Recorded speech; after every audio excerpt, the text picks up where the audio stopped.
Okay, so are you ready to go deep on this one? Today, we are diving into Nicolas Maduro. Oh, yeah. Not just the headlines, though, right? Right. We want the real story. Yeah, we're gonna try to find it. And you've got the sources to do it with what you sent over. We've got this transcript from a Brazilian documentary. Fascinating stuff. Oh, it's juicy. And then some excerpts on this concept of presidentialism, which, I don't know, have you heard much about that? A little bit. It's interesting. Yeah. So let's see what we can find here. Let's see what we can uncover about Maduro. So much mystery surrounding this guy. Yeah, a lot of people think they have him figured out, but Right, and that's what's so interesting about diving into these sources. There's always more than meets the eye, always. like where he was born. Yeah. That's a big one. And it's not just like a tabloid thing, right? This has real constitutional implications. Yeah, because the Venezuelan constitution says that the president has to be Venezuelan born. Has to be, right? And there are all these conflicting accounts from people who knew him when he was a kid About where he was born. about where he was born. Exactly. There are even people who say he was born in Colombia, Which would mean which would mean he shouldn't be president. he's ineligible for the presidency. It's a huge deal. Wow. So this one little biographical detail Yeah, could unravel his entire presidency. It's crazy. it really is. And it makes you wonder why there's so much mystery around it. Well, that's what we're here to uncover, right? Exactly. I mean, this whole thing with the rock band video, That was wild. I know, right? So there's this video of Maduro playing bass in a rock band that went viral. Everyone's seen it. Everyone thought it was him. Mm. And it turns out it's totally fake. Not him at all. And the craziest thing is, What's crazy is it was in a biography that he recommended. Like he was promoting this fake video of himself as a rock star. it's bizarre. I mean, was that a mistake? Was it intentional? Right. Like, how does that even happen? Who knows? But it definitely makes you question his whole image.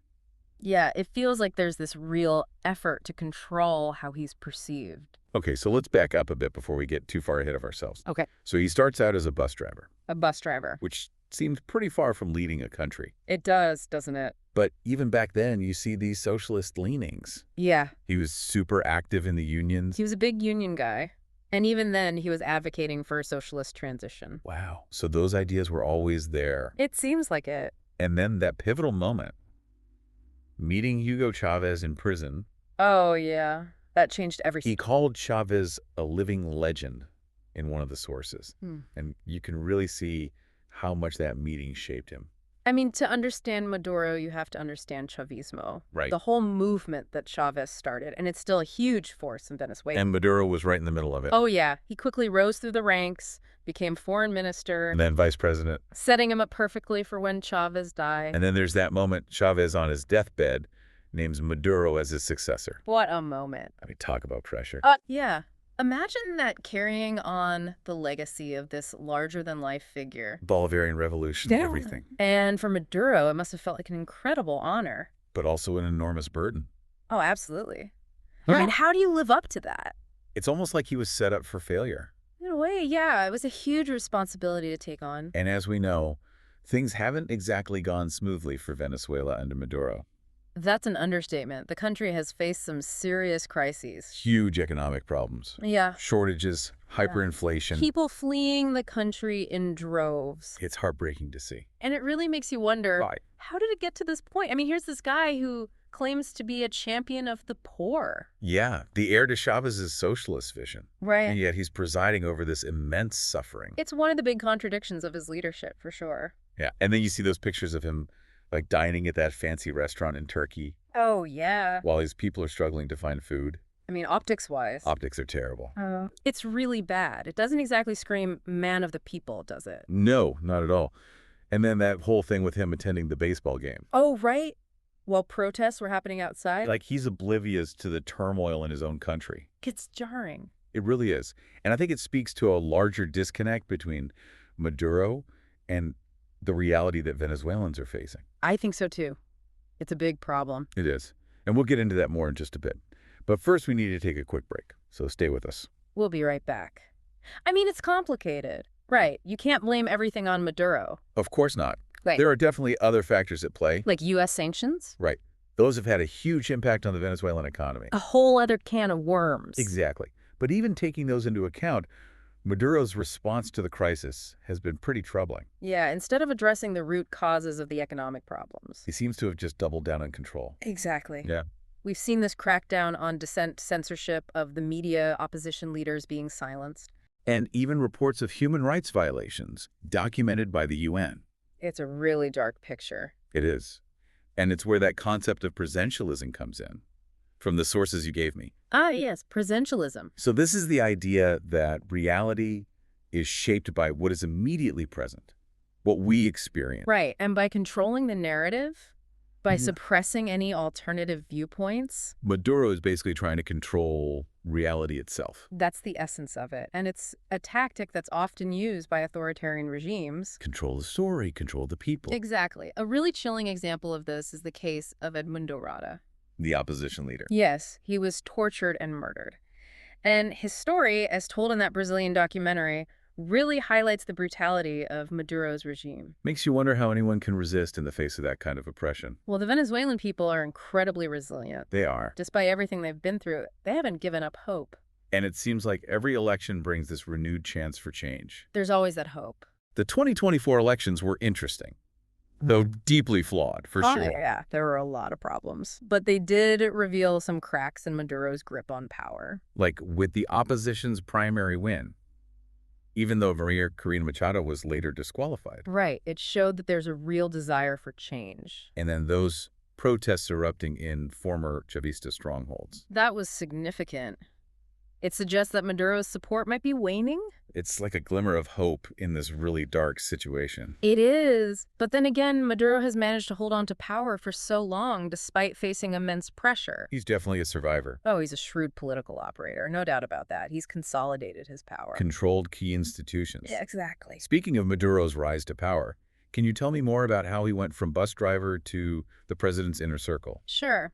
So after meeting Chavez in prison, Maduro became a dedicated member of Chavez's political party. The Movimiento Quinta República. Right. He climbed the ranks quickly, became a trusted confidant. And then there's that whole 2012 election thing. Oh, yeah, that's a wild story. We learned from those Brazilian political consultants involved in the Lava Jato scandal that Maduro was personally funneling money to them to help secure Chavez's re-election. Millions of dollars, all off the books. And these guys were the same ones who were later caught up in this massive corruption investigation in Brazil. It's all connected. It really is. Mm.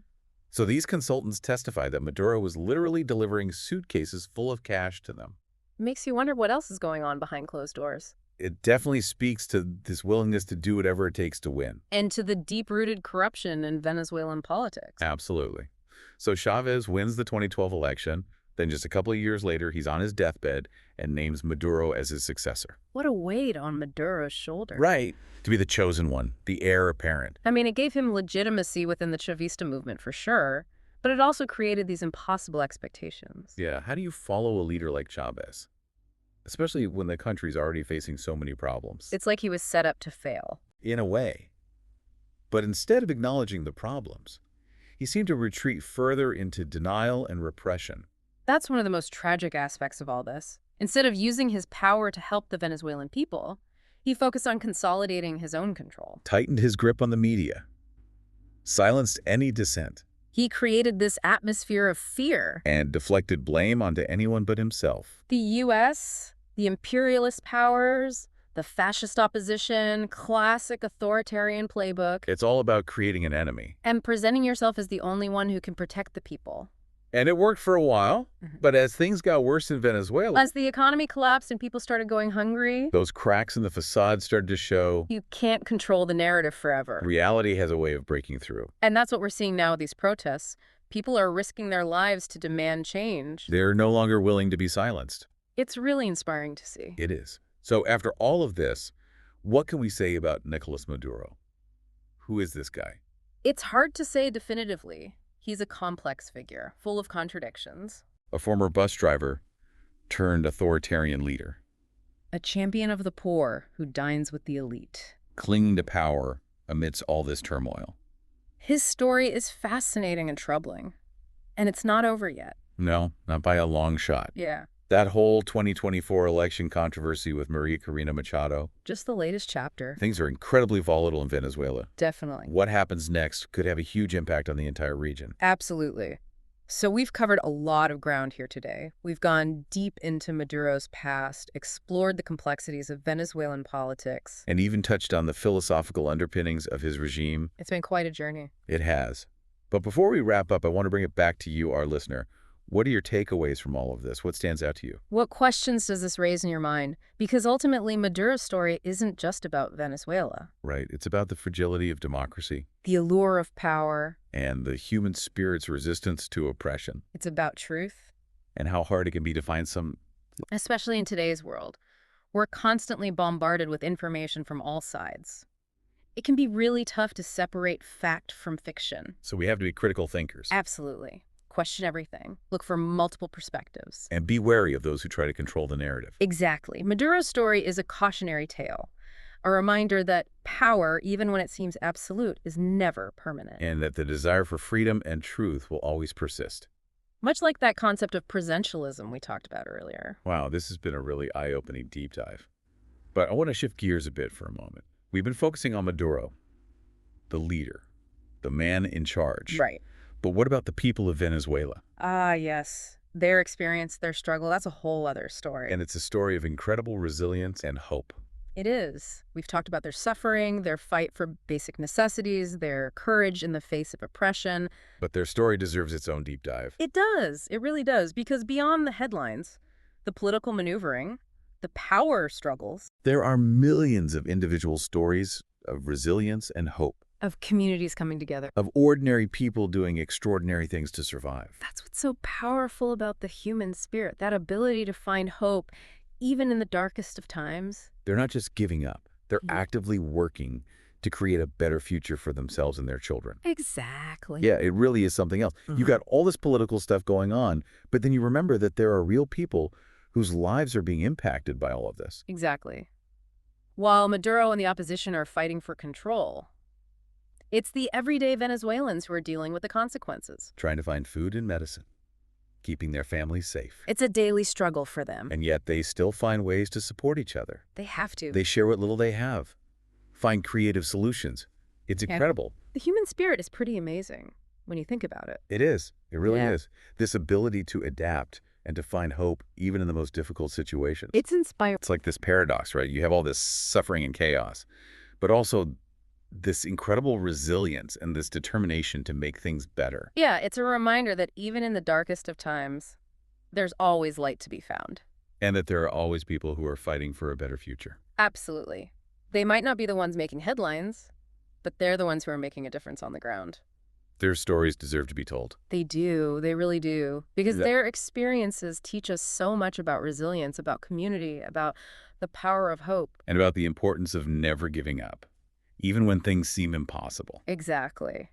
So as we wrap up this deep dive into Nicolas Maduro, I think it's important to remember that his story is just one piece of the puzzle. Right. The real story of Venezuela is the story of its people. Their struggles, their hopes, their dreams.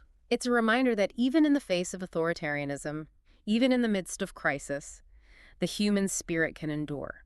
And that truth and freedom are worth fighting for, no matter the cost. It's a powerful message, a message that resonates far beyond the borders of Venezuela. It does. It really does. So for everyone listening out there, keep asking questions, keep learning, and keep searching for those hidden truths. And never lose sight of the human stories behind the headlines. Because those are the stories that matter Yeah. most. Thank you for joining us on this deep dive into the hidden face of Nicolas Maduro. It's been a pleasure.